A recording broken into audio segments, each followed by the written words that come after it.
আপনাদের অনেক কোশ্চেন ওনাকে রয়েছেন, সেগুলো নিয়ে উনি এবার ওনার বক্তব্য রাখবেন। অনুরোধ করছি ডক্টর মানিক সাহেব।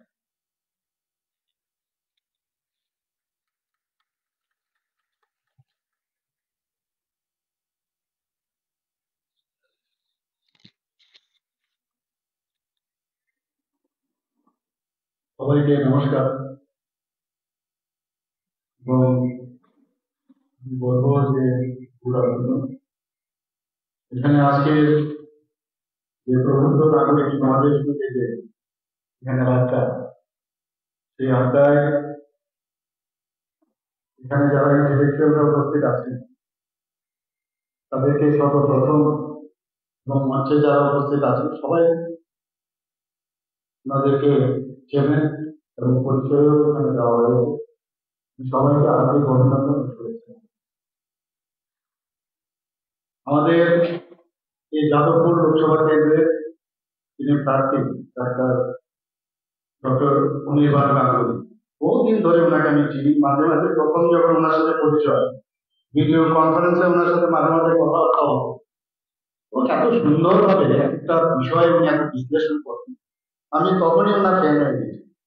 আমি তখন স্টেটের প্রেসিডেন্ট ছিলাম, এবং পরবর্তী সময়ে অনেক সময় ওনার সাথে আমার কথা হয়েছে, দিল্লিতেও বা বিভিন্ন জায়গায় মাঝে মাঝে ওনার সাথে দেখা হয়। এবং যখনই ওনার নামটা এখানে ভারতীয় জনতা পার্টির যে মনোনীত প্রার্থী হিসাবে ঘোষণা হলো, আমি ঠিক মানুষ ঠিক জায়গার জন্য নির্বাচিত, মানে এখানে মনোনয়ন দেওয়া হয়েছে। আমি একটু ওনাকে এবং এখানে যাদবপুরের যে ইতিহাস আমরা সবাই জানি, একটা অত্যন্ত গুরুত্বপূর্ণ একটা আসন। এবং এখানে যারা ইন্টেলেকচুয়ালরা আছেন, আমি বলবো যে আপনারা কিন্তু ইউআর ইনফ্লুয়েন্স, আপনাদের উপর অনেক কিছু নির্ভর করে। এখানে প্রফেসর থেকে আরম্ভ করে আমাদের পদ্মশ্রী উপাধি পেয়েছেন, এখানে এক একজন মানে বিদগ্ধ ব্যক্তি এখানে উপস্থিত আছে। আপনাদের উপর অনেক কিছু ডিপেন্ড করে। আপনারা সব বুঝেন, আপনারা সব বুঝেন, বুঝতে পারছেন। আমার নিজের বিষয়ে যদি কারণ কিভাবে ট্রান্সফরমেশন হয়েছে কিছুটা মার্জনা করবেন, আমার নিজের বিষয় দিয়ে আমি শুরু করি। কিভাবে ভারতীয় জনতা পার্টিতে আমি একজন dental surgeon, government dental college থেকে আমি পাস করছি। পাস করার পর প্র্যাকটিস করব, প্রায় গভর্নমেন্টে যোগদান দেবো না কোনো অবস্থায়, আমি জানি ট্রান্সফার করবে এক মাস থেকে আরেক মাস। তো প্র্যাকটিস করেছে, খুব ভালো পেশেন্ট, সকাল বিকাল মিলে তৎকালীন সময়ে প্রায় 75-80 জন পেশেন্ট, খুব ভালো, ভেরি। পরবর্তী সময়ে আমি যখন প্রায় 9 বছর গেল, তখন আমাদের নিয়ে সিচুয়েশন, তো প্রায় সময় সেখানে যখন মন্ত্রীদের সাথে, বামফ্রন্টের মন্ত্রীদের সাথে দেখা করতে যেতাম, দেখা গেল আমার যে বলার স্টাইল এবং যেভাবে অ্যাপ্রোচ করতাম, আমার যারা সঙ্গী সাথীরা ছিল ওরা কিন্তু সবাই মানে অলরেডি গভর্নমেন্টে চাকরি। আমার তো সেই সব মানে ভয়ের কিছু ছিল না। আমার যে কথাবার্তা এইসব, এতে কি হলো, পরবর্তী সময়ে ওদের যে মিনিস্টার, ইভেন তৎকালীন সময়ের যে মিনিস্টার, উনি খবর পাঠালেন যে আপনার সাথে আমাদের মন্ত্রীরা দেখা করতে গেলাম।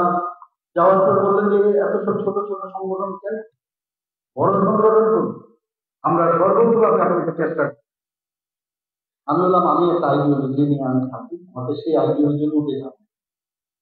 আমি যখন বেরিয়ে আসলাম, আমি সেক্রেটারি ছিলাম, ওনার সেক্রেটারি। তো আমার যে প্রেসিডেন্ট উনি বললেন কি, আমাকে একটা আলাদাভাবে ডেকে জিজ্ঞেস করছি, এখানে যেহেতু আড্ডার কথাই বলবো, আমি বেশি কিছু বলবো না, আড্ডার মধ্যেই বলতে চাই। তো আমি বললাম আগে এরকম বলছে, অদ্ভুত লাগলো, কিভাবে বলেন সেক্রেটারি ডেকে বসে আমাকে বলতে। তোমার বলার উচিত ছিল যে আমি আপনাদের সাথেই আছি, আমি সেটা তো আমার পক্ষে সম্ভব নয়।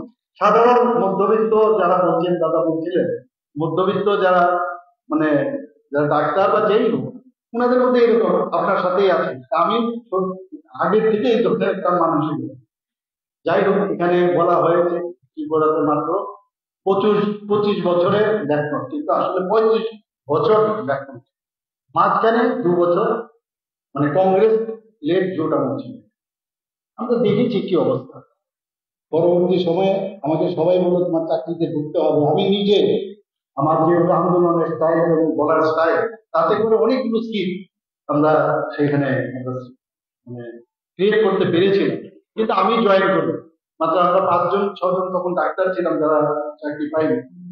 কিন্তু আমি ঢুকে দিই। তারপর পরবর্তী সময়ে অন্যরা যোগদান করার পর প্রায় 1 বছর পর আমাকে জবরদস্তি সেখানে দিল।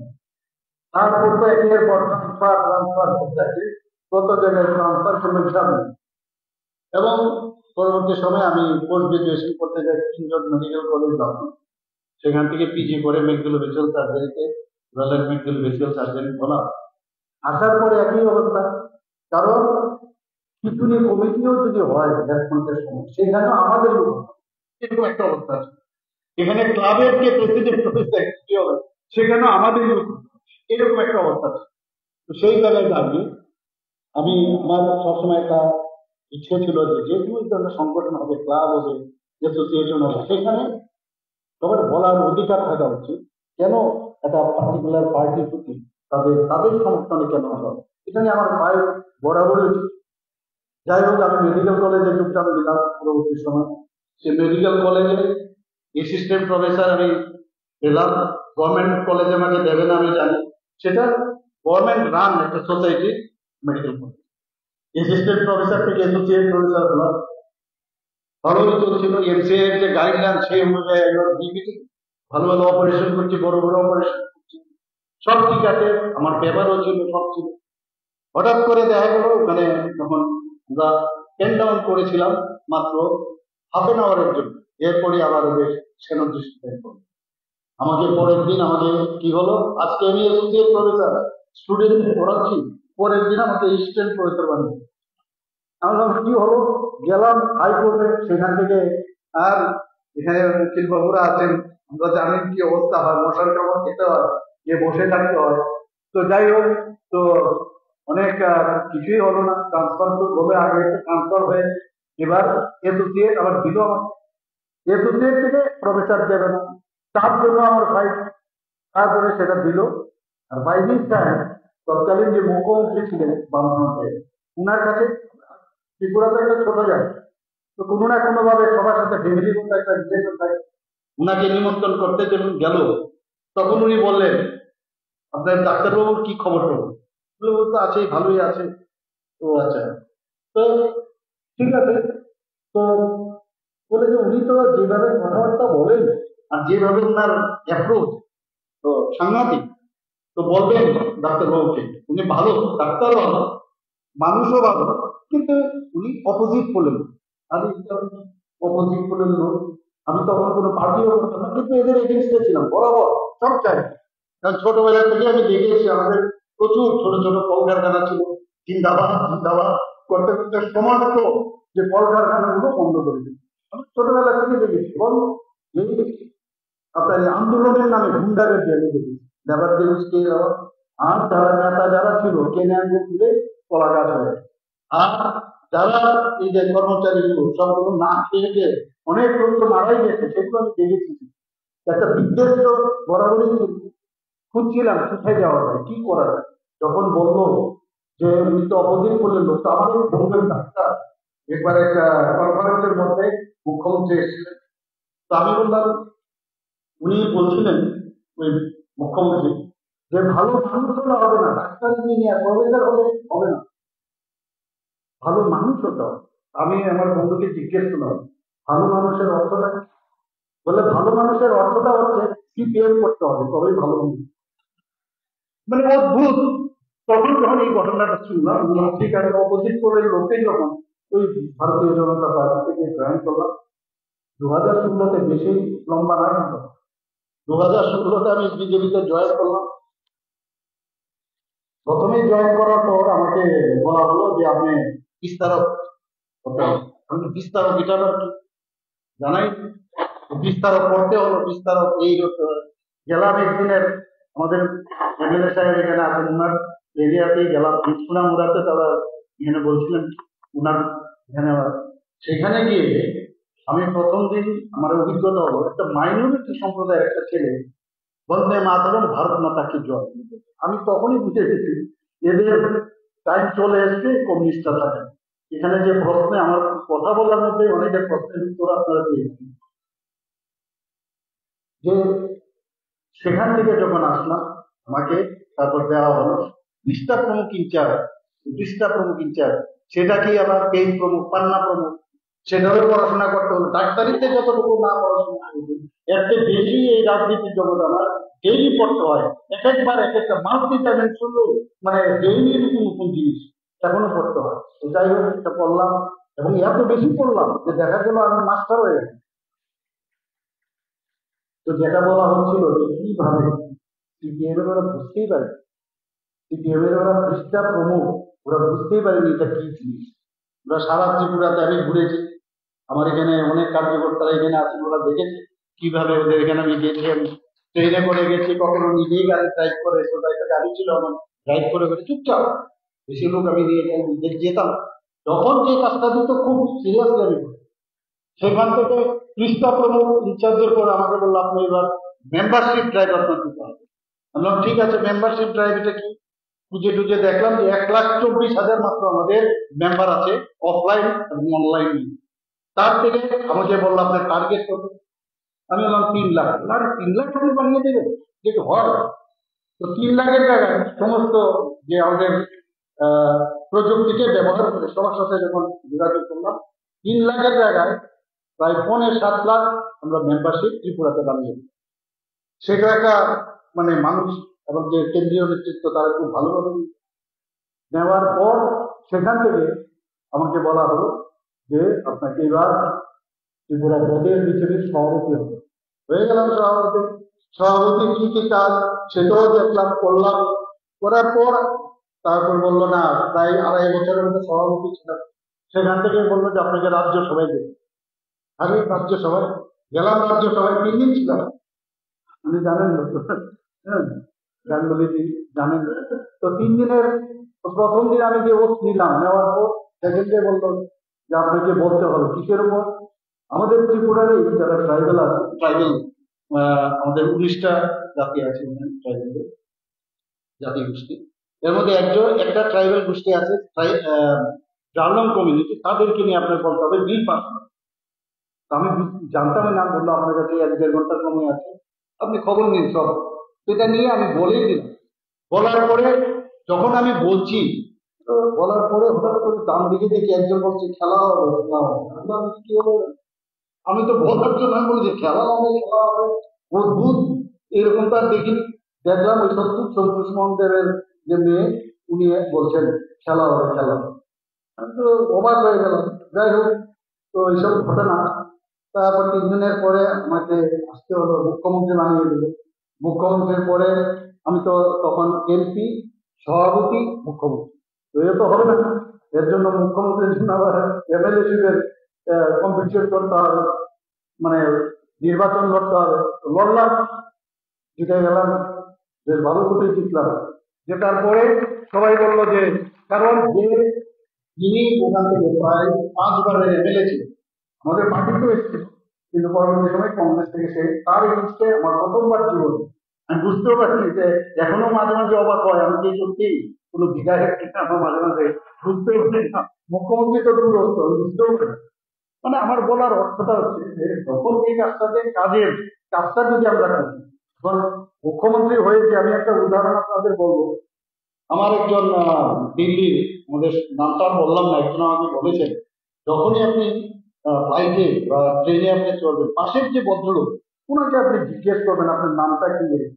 একবার আমি সবসময় করি না, আমি অ্যাপ্লাই করলাম, একটা ছেলে আমার পাশে বসেছি, ও দেখলাম একদম মানে যেভাবে ওর মানে শারীরিক ভাবে দেখলাম যে এদিক সেদিক করছে, মুখ করছে। তা আমি একটু জিজ্ঞেস করলাম, তো দিল্লি থেকে আসছে। তো বললাম কি নাম তোমার? নাম বলে যে শামসি। কোথায় বাড়ি? ইয়েতে, বিহার। তো কোথায় যাচ্ছ? ত্রিপুরা। আচ্ছা আচ্ছা। তা আমাকে বলছে আপনি কি করেন? আমি বললাম ডাক্তার। ডাক্তার? আপনি কোথায় প্র্যাকটিস করেন, কি করেন? আমাকে আগে ডাক্তারি করতাম, এখন আর করি না। তো কি করে চলে আপনার?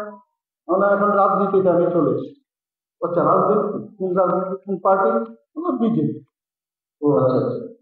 তো রাজনীতি করে কি করে চলবে? আমি বললাম এখন তো আমি মুখ্যমন্ত্রী, মুখ্যমন্ত্রী বলেছি বলে ওষুধ যাওয়া গেছে। তো বলে মুখ্যমন্ত্রী, তো মুখ্যমন্ত্রী হচ্ছে কি হয়েছে, তো মুখ্যমন্ত্রী মানে একদম থাকবে ঠাট বাট একবার সাংঘাতিক একটা বিষয় থাকবে, সব মানুষ মানে মানে একদম চারিদিক থেকে একটা হইচই বিষয়। এই ভদ্রলোক আমাকে বললো, আমি আমার ছেলে মেয়েদের রেখে এসেছি, আমি আবার আগরতলায় আমি যাচ্ছি ছেলে মেয়েদের ফেলে, এর জন্য আমি খুব টেনশনে ছিলাম, আমি একটা মানে হোম সিক ফিল করছিলাম, আপনার সাথে কথা বলে আমার হোম সিকনেসটা চলে গেল। তো আমি বললাম, আমি তো নিজেও ডাক্তার, যাই হোক তোমাকে আমি মেডিসিন দিয়ে তোমাকে ভালো করেছি, আর সুস্থভাবে বসলে এটাই আমার লাভ হবে। তো যাওয়ার সময় যখন নামছিল তখন আমাকে বললো, একটা আমার ভুল হয়ে গেল, আমার ফটো প্রথম একটা ফটো তুলতে হবে।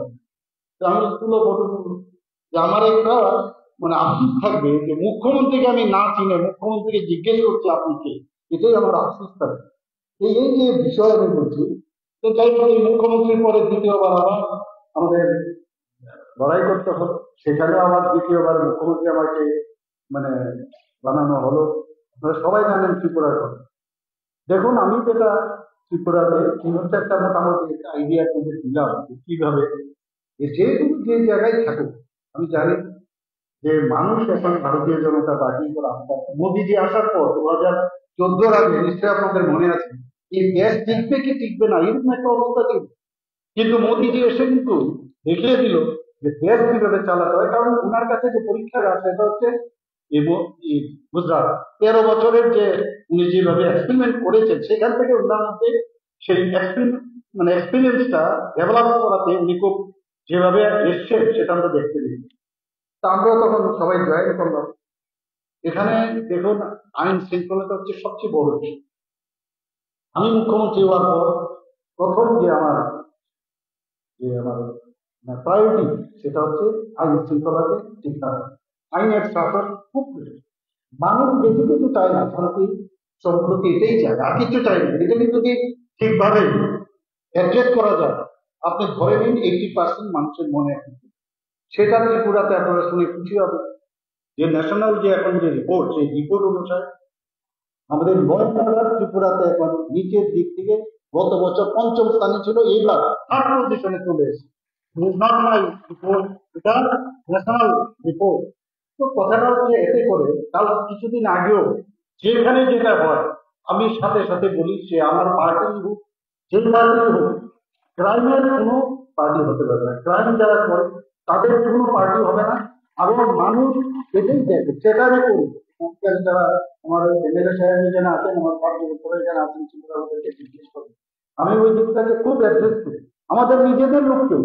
কারণ এই যে 35 বছর সিপিএম রাজত্ব করেছে, এখানে তৃণমূলের দূর দিয়ে লাভ নেই। কারণ এই কালচার কিন্তু ওরা অ্যাডপ্ট করেছে যে সিপিএম থেকে, এদের কিছু করার নেই। আমাদের সেখানেও একই অবস্থা, 35 বছর আর এখানে 34 বছর। সেই কারণে এখনো আমাদের মধ্যেও কিন্তু অনেক চেষ্টা করি।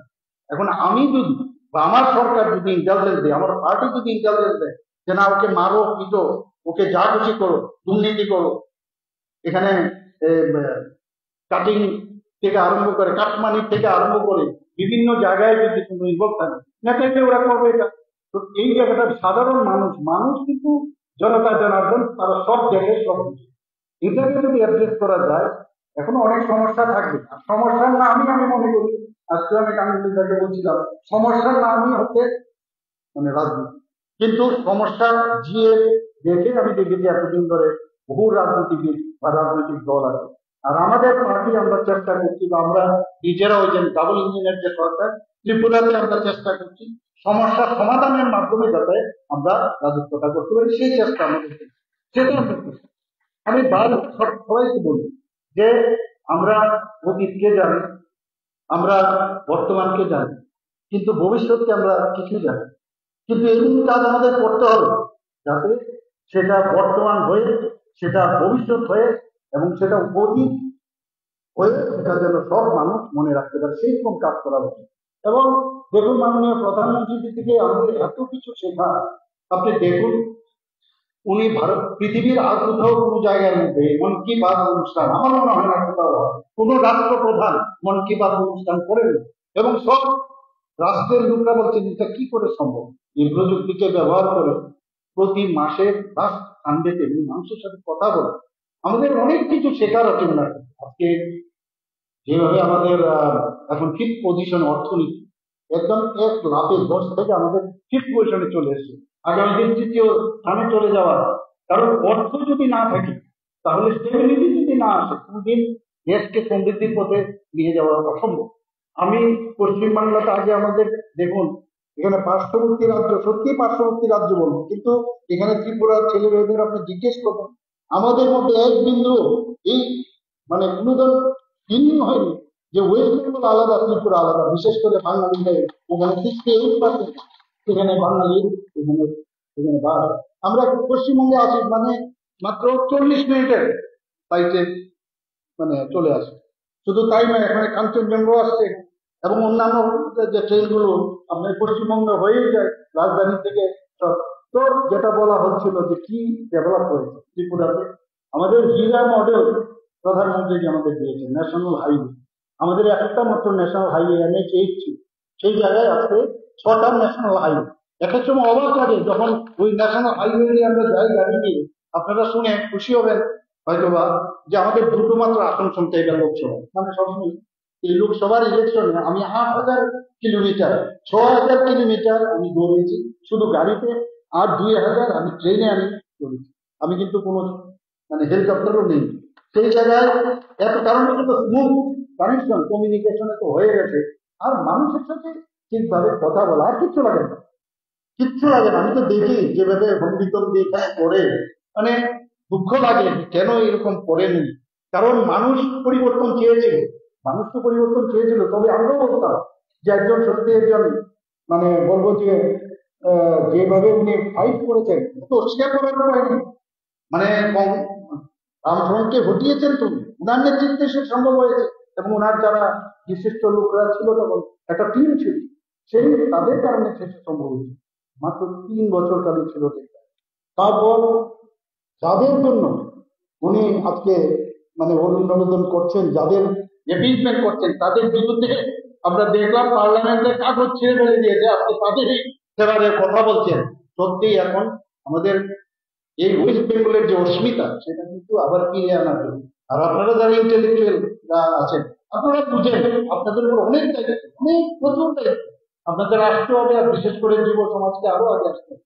এই অস্মিতা, তার যে কৃষ্টি সংস্কৃতি এবং পরম্পরা, সেটা কিন্তু আজকে আমরা বিদ্যাসাগরের কথা বলছি, ঋষি অরবিন্দের কথা বলছেন, যাদবপুরে বসে আমরা এখানে আমরা রবীন্দ্রনাথের কথা বলি, শরৎচন্দ্রের কথা বলি, আমরা এক একজন মানে নেতাজি সুভাষচন্দ্র বোস থেকে আমরা কতজনের নাম বলি। সেই জায়গায় আজকে আমরা কার নাম নিচ্ছি? আমরা নিচ্ছি শেখ শাহজাহানের আর সিরাজ মিয়ার নাম নিচ্ছি। অদ্ভুত, মানে পশ্চিমবঙ্গে এরকম একটা দুর্দশা আসবে ভাবা যায় না। সমস্ত ভারতবর্ষ না, শুধু পৃথিবীর যেখানে যেখানে বাঙালিরা আছেন, বাঙালি ছাড়াও যারা আছেন ইন্ডিয়ান, সবাই ওয়েস্ট বেঙ্গলের দিকে তাকিয়ে আছে। এবারের নির্বাচন কিন্তু খুব গুরুত্বপূর্ণ নির্বাচন। শুধু এই নির্বাচন প্রধানমন্ত্রী কে হবেন, আমাদের তৃতীয়বার প্রধানমন্ত্রী তো হবেনই, তার নির্বাচন না। এবারের নির্বাচন পশ্চিমবঙ্গের জন্য আগামী দিন পশ্চিমবঙ্গ কোন দিকে যাবে, এই যে একটা ফেসিস্ট মনোভাব সম্পন্ন যে সরকার এখানে চলছে, আমি বলবো কুশাসনের যে সংস্কার সরকার এখানে চলছে, তার আগামী দিনের ভবিষ্যৎ, তার নির্বাচন। এবার আমাদের টার্গেট 32টা। আমি নিশ্চিত যে 32টার মধ্যে আমাদের গাঙ্গুলি দাদা একটা পাবেনি, কিন্তু 32টার নির্বাচন আমাদের, তাহলেই দেখবেন অটোমেটিক্যালি এই সরকারের পতন হবে। আমরা ত্রিপুরাতে আজকে এখানে ইনফিল্ট্রেশনের কথা বলা হচ্ছে, আমি বারবার বলছি ল অ্যান্ড অর্ডার কিরকম। আমি নিজে গেছি বিভিন্ন বর্ডারে, আমি দেখেছি সেখানে ফেন্সিং নেই, নষ্ট হয়ে গেছে। কারণ নদীর যে স্রোত, তার কারণে সেটার মানে পুরো মানে মানে বাউন্ডারি প্রবলেম হয়ে গেছে, সেগুলো আমরা চলে গেছি। কিন্তু তারপরেও আমি বলবো যে ত্রিপুরার যে পপুলেশন অনুযায়ী এখন পর্যন্ত 10% সেখানে সংখ্যা নেই, মাত্র 10%। সেখানে সেই দিকে যদি আমরা চিন্তা করি, আহামরি কিছু বেরোয় না। কিন্তু কাজ যদি স্টার্ট হয়, CAA যদি লাগু হয়, আমি নিশ্চিত এদেরকেও এখান থেকে আমরা পুশব্যাক করতে পারবো, বা তাদের কি অবস্থা সেটাও আমরা বলে দেবো, তোমাদের এই কাজ এর বিষয়। আমি এখানে সংখ্যালঘুদের বিষয় নিয়ে কথা বলছি, আমি বলছি বক্সনগর আপনার পাশের জায়গা, সোনামুড়ার পাশে এবারে উপনির্বাচনে আমাদের বক্সনগর এবং ধর্মপুরে ইলেকশন হয়েছে। আমাকে বলছে অসম্ভব। 60%-এর উপরে, মেবি মোর, 60%-এর উপরে ওখানে সংখ্যালঘু সম্প্রদায়ের পাশে, আমাদের কিশোরবাবুর পাশে কেন্দ্র। সেখানে আমি প্রতিদিন আমি গেছি, এভরিডে। সেখানে গিয়ে আমি খালি একটা কথা বলেছি, সেখানে মসজিদে ঢুকে গেছি, সেখানে ইমামদের সাথে কথা বলছি। এখানে কোনো দিন বিজেপি তো দূর, কংগ্রেস একবার বা দুবার জিতেছিল, সিপিএম এর ঘর ছিল। সেখানে এবার আমরা শুধু জিতেইনি, সেখানে ওদেরকে জামানত জব্দ করে দিয়েছিল, বিশ্বাস করুন।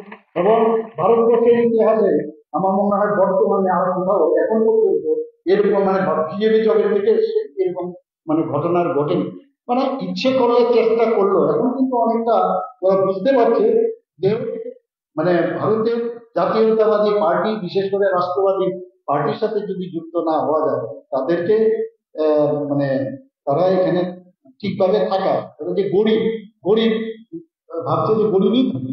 ওদের উন্নয়নের দ্বারা সবকা সাথ সবকা বিকাশ বিশ্বাসে আমাকে যখন দিল্লিতে জিজ্ঞেস করছিলেন যে আপনি এটা কি করে সম্ভব করলেন, ইভেন ধনপুরেও মাত্র 3,500 ভোটে আমরা গতবার জিতেছিলাম, আর এই উপনির্বাচনে আমরা 18,000 ভোটে জিতেছি। মানে কত মানুষের বিশ্বাস হচ্ছে সবচেয়ে বড় ইম্পর্টেন্ট। এই যে বিশ্বাসটা যদি আমরা নিয়ে আসতে পারি, তাহলে এইসব আমি ইম্পর্টেন্ট। এবং সেটা আমি নিশ্চিত আমরা ত্রিপুরাতে বসে ভাবি কবে এখানে এই ধরনের অদ্ভুত লাগে একটা ইলেকশন হবে, নির্বাচনের নামে মারপিট আর বোমাবাজি ত্রিপুরাতে হবে, ডেইলি বোমাবাজি, বোম ব্লাস্টিং ইত্যাদি। ওই বানান তো এখানে সাইন্টিস্ট, এখন পশ্চিমবাংলাতে আগে সাইন্টিস্টের খালি এখানে কারখানা ছিল, আর এখন কারখানা হচ্ছে বোম বানানোর কারখানা, সাইন্টিস্ট। অদ্ভুত বোমাবাজি। আমাদের ত্রিপুরাতে এই কালচার ছিল, কারণ যেখানে যেখানে এই কমিউনিস্টরা ছিল, আজকে পশ্চিমবাংলাতেও আমাদের কেরালাতেও, সেখান থেকে একটা দিন আপনি বলতে পারবেন না যবে থেকে আমাদের 2018-তে আমাদের ভারতীয় জনতা পার্টি কোথাও কোন রকম বোমার আওয়াজ আমরা শুনি। এর আগে আমাদের 70-তে আমার মনে আছে, 70 দশকে ওরা কি বলতো, without people's army people's have nothing, গণভোজনা না থাকলে চলে করতে আর কিছু থাকে না। যেটা স্যারে বলছিলেন, এই কালচার এখন এই আপনার যাদবপুর ইউনিভার্সিটিতে হয়েছে, আমরা জেএনইউতে হয়েছে, কিন্তু এগুলোর থেকে আমাদের এখন দৃষ্টি হয়েছে, কারণ যারা এখনো এখানে আছে তাদের অফস্প্রিং গুলো এখনো ওখানে জীবিত।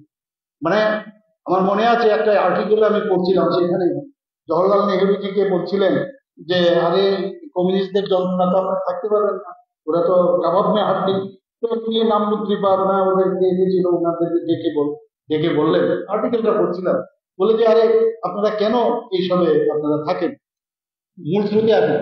তো অনেক চিন্তা ভাবনা করে ওনারা তো আবার ওনাদের টিম আছে, সেই টিমের কথা বলে ঠিক আছে আমরা আছি, কিন্তু পলিটিক্সটা আপনারা করুন, এই গোলাপ ফুল নিয়ে আপনি হাঁটুন, আমরা এই আপনাদের ডিস্টার্ব করবো না, কিন্তু আমাদের ইউনিভার্সিটিতে আপনারা হাত দিতে পারবেন।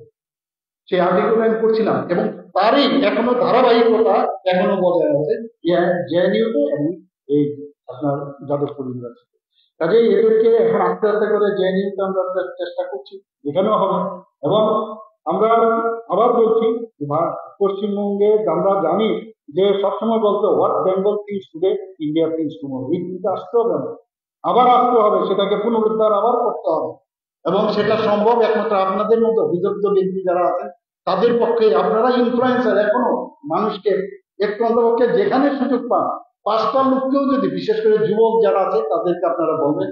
আর যেখানে এখানে বলা হয়েছে যে ইলেকশনের বিষয়, আমি বলবো আমার নিজেরও অভিজ্ঞতা, আমার যে কেন্দ্র আছে সেখানে এত বড় বড় মানে বিল্ডিং, হাই রেজ বিল্ডিং এখানে হয়েছে, আমি শিওর এইগুলোর দিকে আমাদের নজর দিতে হবে।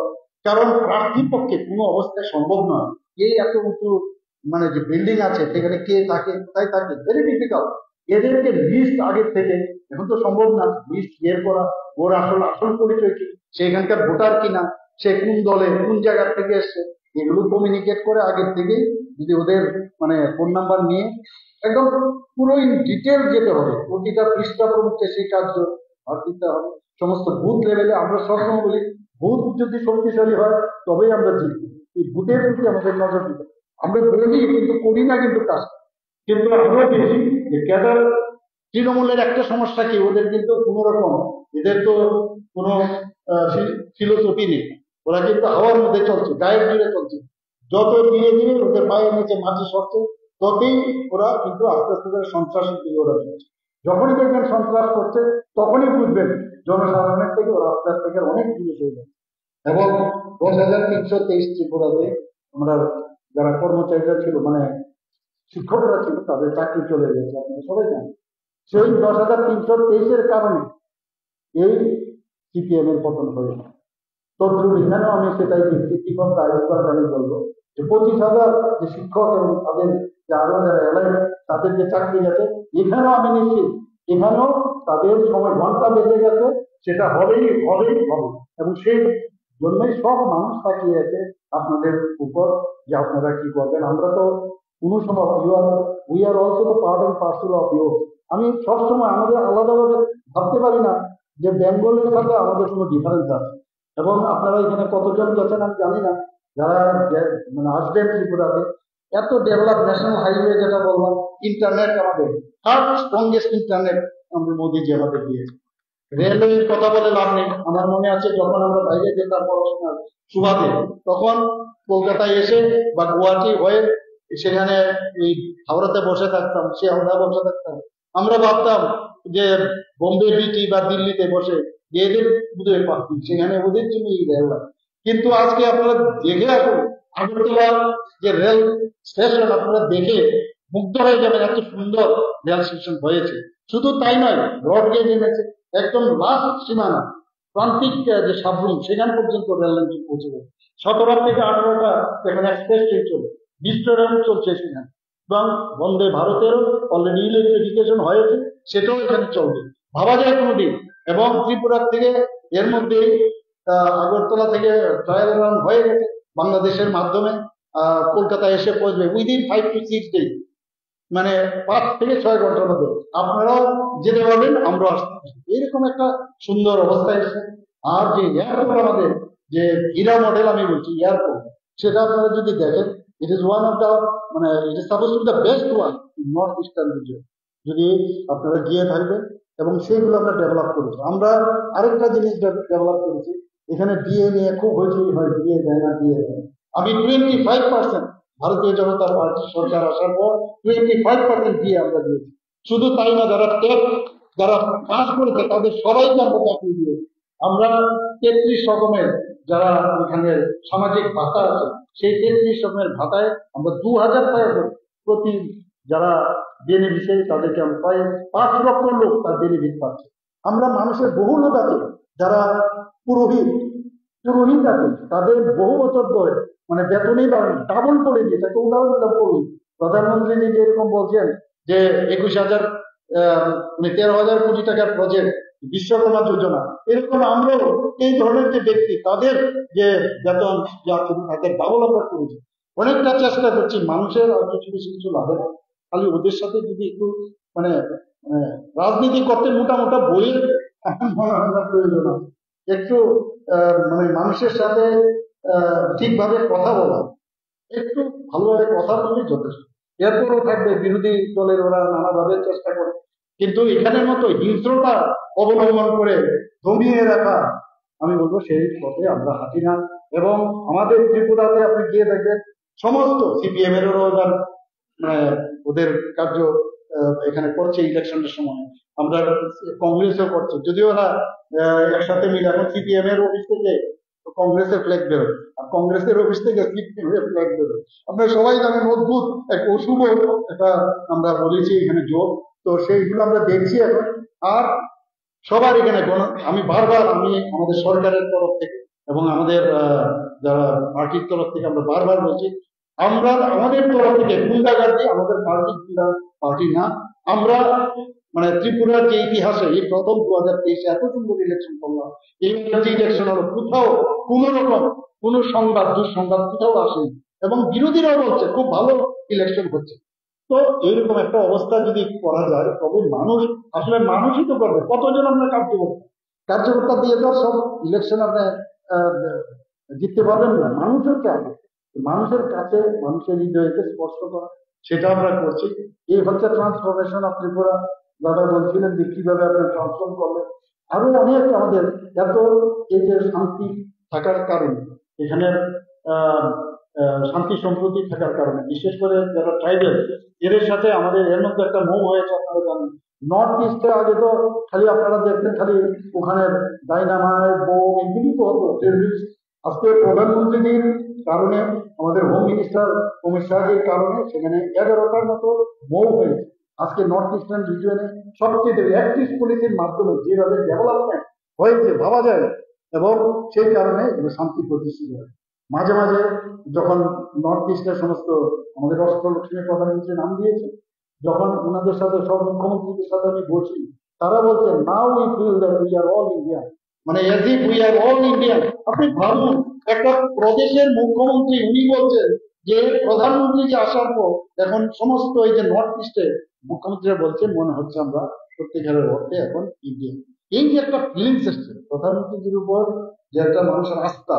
আর 22 জানুয়ারি যখন রামলালাজির মানে প্রাণ প্রতিষ্ঠা উনি করলেন, তারপর তো সারা ভারতবর্ষে এখন রামময় হয়ে গেছে, আমি বলবো মোদিময় হয়ে গেছে। এবং যেভাবে মানুষ উনার প্রতি আস্থা প্রকাশ করছে, এগুলো বলে লাভ হবে না, যাই বলছে হই চই যাই হোক কিছু হবে না। এবং যেভাবে এখন সিপিএম কে খুঁজে পাওয়া যাচ্ছে না, কি অবস্থা রাজনীতি করে, আমার মনে আছে ওদের প্রসেশন দেখলে ভয় লাগতো। সেই মানে তাসের ঘরের মতো উড়ে গেল, কলকাতায় ওয়েস্ট বেঙ্গলও গেল, ত্রিপুরাতেও গেল, তৃণমূলের এই একই হবে, একই দশা হবে আমি নিশ্চিত। শুধু সময়ের জন্য অপেক্ষা করতে হবে, সময় মানে আসল তার মানে হিলিং পিরিয়ড আমি বলবো। এবং আজকে খুব ভালো লাগলো এখানে যারা ইন্টেলেকচুয়ালরা আছেন। আমি কোনোদিন ভাবিনি যে আপনাদের সাথে আমি কথা বলতে পারবো একটা মাত্র, সে আপনার জন্য এখানে যেভাবে আমাকে আপনারা মান দিলেন, সম্মান দিলেন, এর জন্য আপনাদেরকে সবাইকে আমি ধন্যবাদ দেবো। বিশেষ করে গাঙ্গুলি দাকে আমি ধন্যবাদ দেবো। আমি নিশ্চিত গাঙ্গুলি দাকে আমি ব্যস্ত বিশেষ আমি বলে দিয়েছি, মানে কারণ এইরকম লোকেরই প্রয়োজন, আমরা এই ধরনের লোকেরই প্রয়োজন। আমরা এতদিন ধরে দেখেছি কি ধরনের লোক আসে রাজনীতিতে, এবং ধীরে ধীরে যেভাবে চলছে ভারতীয় জনতা পার্টির যে চেতনা সরকার সেই দিশায় কাজ করছে। এবং আমি পশ্চিমবাংলার সুস্থতা কামনা করি, এখন ভালো না অসুস্থ অবস্থায় আছে, এবং সুস্থতা কামনা করছি। এবং যা যা ওষুধ দরকার, আমরা সবাই মিলে আমরা সেই ওষুধ দেব। সেই ওষুধ দেওয়ার পরে দেখবেন ভালোভাবে তরতাজা হবে, এবং ভারতবর্ষকে আবার what Bengal things today India things today. সবাইকে অসংখ্য ধন্যবাদ। জয় হিন্দ।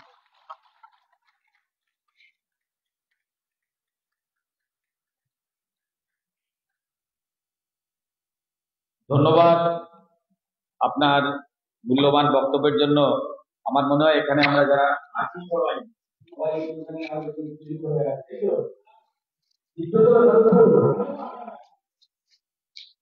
এবার আমাদের সামনে আমাদের শেষ বক্তা, আমাদের এই লোকসভার প্রার্থী ডক্টর অনির্বাণ গান্ধী।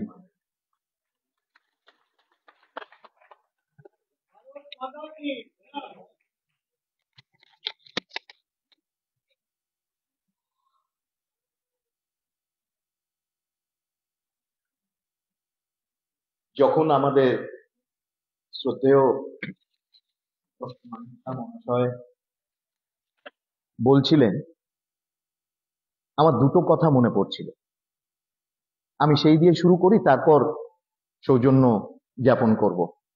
এক হলো যে তার নেতৃত্বে একটি দল, মানে তিনি যখন ত্রিপুরার নেতৃত্ব দিচ্ছেন, পশ্চিমবঙ্গ থেকে একটি দল ত্রিপুরায় গেল ইলেকশন লড়ার জন্য, এবং সে সর্বভারতীয় দল, আঞ্চলিক কিন্তু সর্বভারতীয় নিজেকে বলে। সেই দল ত্রিপুরায় গিয়ে অনেক লাফালাফি করলো। এবং মনে রাখবেন, আমি সেই সময় 2023 ইলেকশনে 15 দিন ত্রিপুরায় ছিলাম, এবং একেবারে সম্পূর্ণ ত্রিপুরা ঘুরেছি লোক জাগরণের কাজে, এবং প্রায় 15 লক্ষ মানুষকে অনলাইন অফলাইন রিচ আউট করেছি। এবং আমি দেখলাম যে একটাও পতাকা, সব দলের পতাকা, ত্রিপুরাতে প্রথা হচ্ছে রাস্তায় দুধারে পতাকা পুঁতে রাখা, চপর, মাটি থেকে চপর একদম। এবং একটাও পতাকা যে দলের হোক না কেন সেই পতাকা ছেঁড়া দেখিনি আমি, একটাও না 15 দিনে। এবং এই কথা আমি একাধিকবার পথসভা, বিভিন্ন পথসভাতে, এবং আমি মনে হয় যে একজন প্রার্থী যে এখানে প্রায় আমাদের 200-250টা পথসভা হয়েছে, তার মধ্যে অন্তত 100টা পথসভায় আমি অংশগ্রহণ করেছি, একটাও পতাকা ত্রিপুরায় ছেঁড়া দেখা যায়নি যে দলেরই হোক না কেন। এবং যে দল এখান থেকে গেছিল সেই দল ইলেকশনে লড়ে নোটার থেকেও কম ভোট পেয়েছে, 0.8%. So that is a cause of satisfaction for us.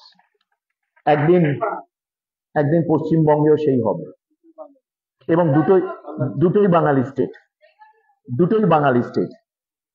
দ্বিতীয়ত হলো যে এই ত্রিপুরাতে তার নেতৃত্বে ত্রিপুরা এমন এগিয়েছে যে আজকে ত্রিপুরাতে যারা আমাদের প্রধান বিরোধী হিসেবে ইলেকশন লড়েছে তারাই এখন আমাদের সাথে চলে এসছে ত্রিপুরাতে, নজিরবিহীন দৃষ্টান্ত। এবং তৃতীয় হলো এই ভারতীয় জনতা পার্টিতেই সম্ভব, তিনি একটা মন্ত্র দিলেন কিন্তু এখানে, এই দলে যে ধরনের দায়িত্ব পাক সেই দায়িত্ব তার ভালো লাগুক না লাগুক সে যদি নির্বাহন করে, সে একদিন সভাপতিও হতে পারে, রাজ্যসভার এমপিও হতে পারে, মুখ্যমন্ত্রীও হতে পারে। এই দলেই সম্ভব একজন বিস্তারক এবং পৃষ্ঠা প্রমুখ মুখ্যমন্ত্রী হয়, অন্য দলে সম্ভব না। অন্য দলে তো ভাইপোরা আছেন, পিসিরা আছেন, এই দলে বিস্তারক পৃষ্ঠা প্রমুখ একদিন গিয়ে মুখ্যমন্ত্রী হতে পারে, নজিরবিহীন। এবং এইটা সম্ভব আমাদের দলে, এইটা সম্ভব কেন এই দল একটি পরিবার এবং একটি ধারা প্রবাহ। সেই জন্যে স্যার যখন কথাগুলো বলছিলেন আমার মনে হলো যে আমি এইগুলো রিইটারেট করি।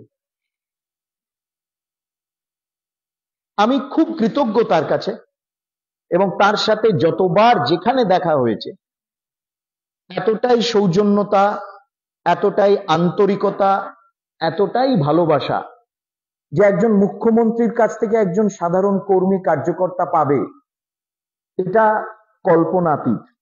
এটা আমাদের পক্ষেই, আমাদের দলে সম্ভব। এবং শুধু আজকে না, এবং আমার মনে আছে যে ন্যাশনাল এক্সিকিউটিভ মিটে হায়দ্রাবাদে যখন তার সাথে প্রথম দেখা হলো, প্রথম না মানে যখন দেখা হলো আমরা ডিনারে, তখন তিনি একটা কথা বললেন, আমার এখনো মনে আছে, আমি টুইট করেছিলাম, সেটা আবার সন্তোষজি রিটুইট করেছেন এবং ইট ওয়েন্ট ভাইরাল। তিনি বলেছিলেন যে আমি হায়দ্রাবাদে বহু বছর পর আসছি, আমি প্রথমবার এসেছিলাম স্পোর্টস একটা মিটের জন্য, স্পোর্টস কম্পিটিশনের জন্য, ন্যাশনাল স্পোর্টস ক্রস কান্ট্রি কম্পিটিশনের জন্য আমি এসেছিলাম। তখন I came as a student sports person, এখন আমি দ্বিতীয়বার হায়দ্রাবাদে আসছি মুখ্যমন্ত্রী হিসেবে। আমি সেটা টুইট করেছিলাম। সেই জন্যে মা মাটি মানুষ কাকে বলে, তিনি মা মাটি মানুষ, মাটির মানুষ, মানুষের পাশে মানুষের কাছে থাকেন। এবং সেই জন্যে ফ্লাইটেও তার পাশে যিনি বসেছেন তাকে প্রথমে বুঝতে পারেননি তিনি যে প্রদেশে যাচ্ছেন সেই প্রদেশেরই তিনি মুখ্যমন্ত্রী। এখানে তো আমরা দেখি একটি আঞ্চলিক দলের সর্বভারতীয় সভাপতি, তার আবার প্রায় প্রাইম মিনিস্টারের মতন কনভয় নিয়ে ঘুরে বেড়ায়, মানে একেবারে 500 মিটারের মধ্যে গেলেই ঠ্যাং করে কারেন্ট খাবে লোকে। এই যে ঔদ্ধত্য, দাম্ভিকতা, এই জিনিস কোনোদিন পশ্চিমবঙ্গের রাজনীতিতে ছিল না অতীতে। আমরা যাদবপুরে বসে আছি, যাদবপুর বিশ্ববিদ্যালয়ের কিছুটা দূরে, এবং স্বয়ং শ্রদ্ধেয় ত্রিপুরার মুখ্যমন্ত্রীর সামনে আমরা বসে রয়েছি। সেজন্য আমাকে মনে করতেই হবে ডক্টর ত্রিগুণা সেন। সেই ডক্টর ত্রিগুণা সেন যিনি তার নিজের চরিত্রে, তার নিজের জীবনে একদিকে প্রকাণ্ড পণ্ডিত, অন্যদিকে আমাদের খুব কম সময়ের জন্য ছিলেন কিন্তু one of the most successful education minister, কিন্তু কোনোদিন তার নিজের শিকড় তিনি ভুলে যাননি। এবং আমি সেদিনকে পড়ছিলাম PN হাকসার, and he was central minister, petroleum minister, education minister and vice chancellor of Jadavpur বিশ্ববিদ্যালয়। এবং আমার সেদিনকে আমি একটা পড়ছিলাম চিঠি পিএন হাকসার লিখছেন তাকে, যে আপনি এত উদ্বাস্তু উদ্বাস্তু নিয়ে বলবেন না, আমাদের পক্ষে অসুবিধে হয়ে যাচ্ছে। সেই ত্রিগুণা সেন, আমরা সেই অতীতকে কিন্তু ফিরিয়ে আনতে চাই পশ্চিমবঙ্গে, এবং আমাদের সেই অতীতের এই বললেন স্যার যে what Bengal thinks today, India thinks tomorrow, এবং এই কথা প্রধানমন্ত্রী বারবার বলছেন। আমরা সেই গৌরবময় অতীতকে বর্তমানে ফিরিয়ে আনতে চাই, তার জন্যই আমাদের এই প্রচেষ্টা, আমাদের সর্বস্ব ঢেলে আমরা যা করছি। এবং বারবার মোদিজি বলছেন যে তিনি আরো বেশি সংখ্যক লোকসভার সদস্য চান পশ্চিমবঙ্গ থেকে, কেন পশ্চিমবঙ্গের যে পোটেনশিয়াল, তার অতীতে সে যে স্থানে ছিল, তার ভবিষ্যতের যা সম্ভাবনা, তিনি সেগুলোকে বাস্তবায়িত করতে চান বলে তিনি এই ধরনের সমর্থন, এই ধরনের প্রচেষ্টা করছেন। এবং আমাদের আজকে গৌরব যে আজকে ত্রিপুরা আমাদের সামনে একটি এক্সাম্পল, একটি সিম্বল, একটি এক্সাম্পল হয়ে রয়েছে।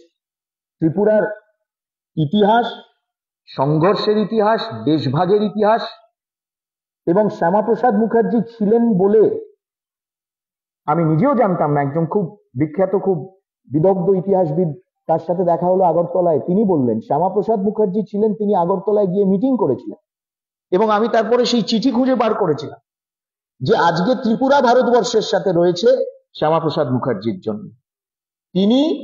তিনি রাজাকার কমিউনিস্টদের চক্রান্ত, ত্রিপুরাকে পাকিস্তানে ঠেলে দেওয়ার সেই চক্রান্ত তিনি রুখে দিয়েছিলেন, এবং সেই আগরতলায় গিয়ে তিনি পাবলিক মিটিং করে সর্দার প্যাটেলকে জানিয়ে যা যা করার তিনি পদক্ষেপ নিয়েছিলেন। এবং সেই জন্য আজকে আমাদের সামনে, আমি বলছিলাম স্যার যে আমাদের hope, our symbol of hope is Tripura. আমরা সবাই যারা পশ্চিমবঙ্গে রয়েছি, আমরা এখানে যারা সংঘর্ষ করছি, চেষ্টা করছি, আমি সংঘর্ষ কথাটা ব্যবহার করতে চাই না, কেন ওই সারাক্ষণ লড়াই লড়াই লড়াই চাই, লড়াই করে বাঁচতে চাই, এই মাইন্ডসেট থেকে আমাদের বেরোতে হবে। লড়াই করে কেন বাঁচবো? আমি চেষ্টা, আমি আস্পৃহা, আমি সম্ভাবনা নিয়ে বাঁচব, আমি ক্রিয়েটিভলি বাঁচতে চাই। এবং সেই জন্য পশ্চিমবঙ্গের সামনে, আমাদের সামনে সেই ত্রিপুরার উদাহরণ, এবং সেই ত্রিপুরার উদাহরণ রয়েছে বলে আমরা আমাদের প্রচেষ্টা চালিয়ে যেতে পারছি। এটা আমি আশা করি, মানে এখানে আমার বন্ধু, বহুদিনের বন্ধু রয়েছেন, কিশোরদা, মানে না ছোট ভাই না, বন্ধু। আমি আশা করি যে তোমরা সত্যি, তুমি বুঝতে পারছো যে আমাদের ইমোশনটা, যে ওখানে আপনারা নেতৃত্ব দিয়ে, আপনারা জিতে সরকার গঠন করে এত সাকসেসফুলি এই সরকার চালাচ্ছেন, এটা আমাদের পক্ষে কতটা ইন্সপায়ারিং একটা এক্সাম্পল।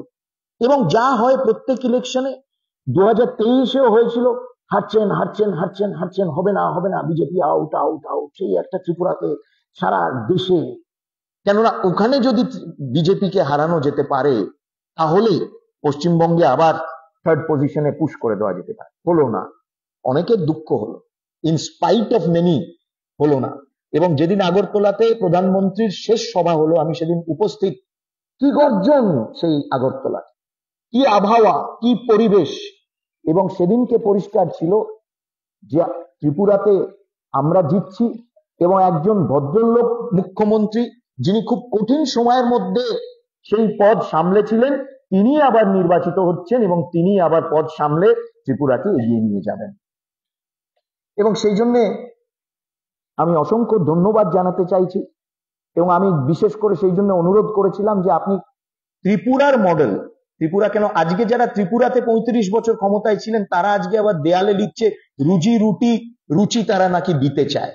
এইখানে 60,000 ফ্যাক্টরি তারা বন্ধ করে দিয়েছিল, এখন আবার তারা বলছে রুটি। ভয়ঙ্কর, এবং ভয়ঙ্কর খেলা কিন্তু। কেন এই যারা রুটি বলছে, তারাই এই প্রদেশটাকে শেষ করেছিল, এবং তাদের এখন ইন্ধন যোগাচ্ছে যারা এখানে রয়েছেন, ক্ষমতায় রয়েছে। কিন্তু আমি পজিটিভ এজেন্ডার কথা বলছি। আমাদের প্রধানমন্ত্রী নির্বাচিত করার ইলেকশন শুধু নয়, যেমন শ্রদ্ধেয় মুখ্যমন্ত্রী বললেন, এই নির্বাচন ভারতের দিশা আগামী 25 বছর নির্ধারিত করার ইলেকশন। মোদিজি বলছেন অমৃতকালে ভারত, এই অমৃতকালে ভারত বিকশিত ভারতের দিকে কিভাবে এগিয়ে যাবে, এই নির্বাচন সেই দিশা নির্ধারিত করার নির্বাচন। এবং তিনি 125 দিনের রোডম্যাপ অলরেডি তৈরি করে নিয়েছেন। তিনি জানেন 4 জুনের পর আগামী 125 দিন তিনি কি করবেন, সেই এজেন্ডা রোডম্যাপ তৈরি করে নিয়েছেন। তিনি আগামী 25 বছরের রোডম্যাপ করে নিয়েছেন। 2036-এ আমরা কি করব, 2047-এ আমরা কোথায় পৌঁছতে চাই, তিনি সেই রোডম্যাপ নির্ধারিত করে নিয়েছেন। কেন? তিনি নিজের জন্য বাঁচেন না, তিনি দেশ, সমাজ, মানুষ এবং ভবিষ্যতের জন্য বাঁচেন, এবং সেই জন্য তিনি এই কাজ করে যাচ্ছেন, করছেন। আমি এখানে আপনারা যারা এসছেন আপনাদের প্রতি কৃতজ্ঞতা জ্ঞাপন করছি, এবং 95% কভার করেছি, 100% করতে পারবো না। ও 5%, 98 করেছি, 97 করেছি, 3% থাকুক।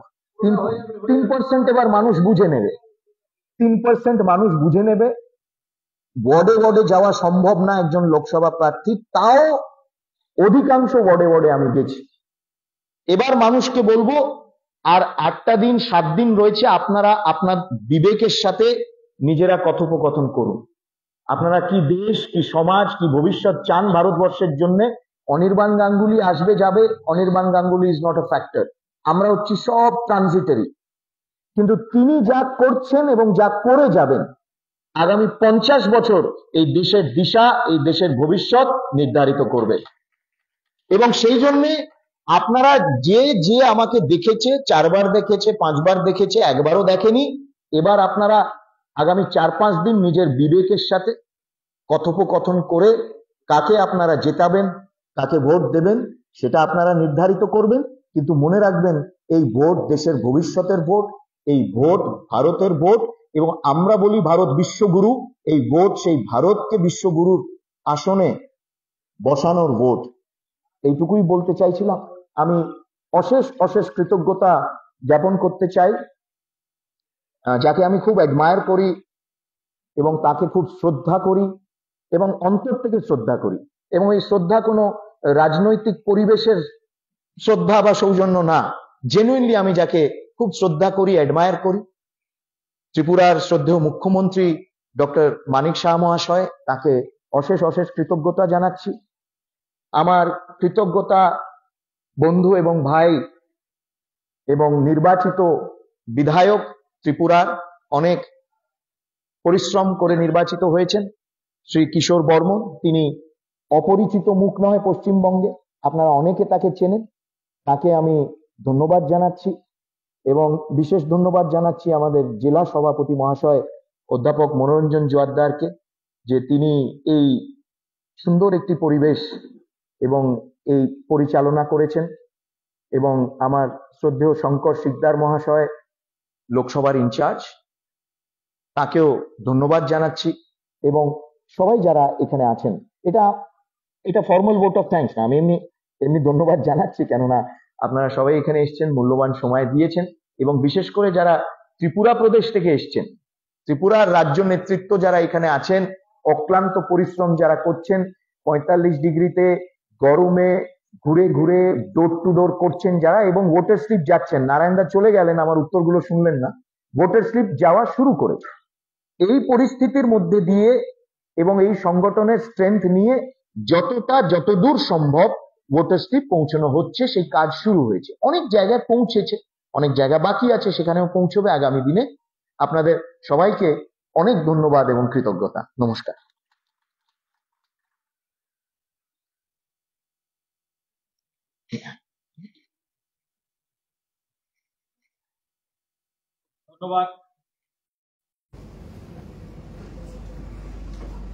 ধন্যবাদ অনির্বাণ দাকে।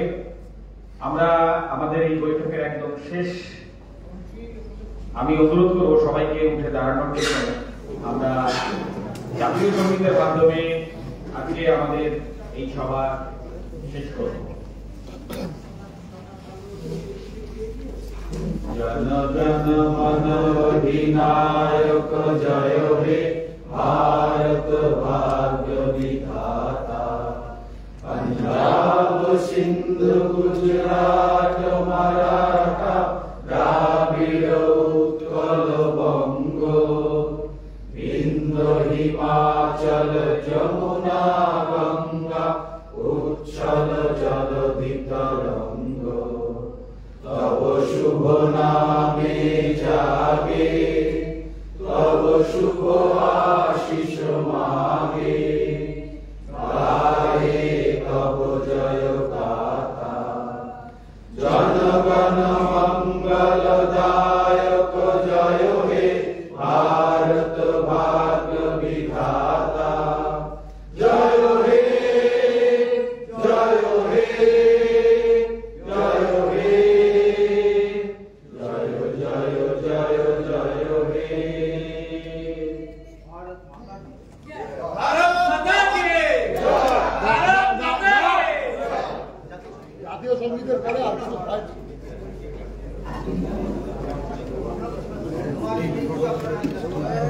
প্রেস ফিট করে